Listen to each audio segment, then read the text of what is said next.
Hi everyone, in front of me I've got REALME GT8 Pro Trim Edition, and let me share with you how to check the serial number of this device.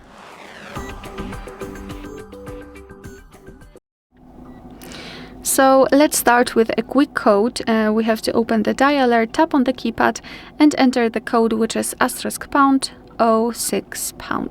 And as you can see at the bottom of this pop-out window, we've got the serial number of this device. So let's tap on OK. And now another way through the settings. So let's open the settings. Here we have to scroll all the way down to find About Device and scroll down again to find Status. And as you can see right here, we've got the serial number of this device. Alright, so that will be all. Thank you so much for watching. Please hit the subscribe button and leave the thumbs up.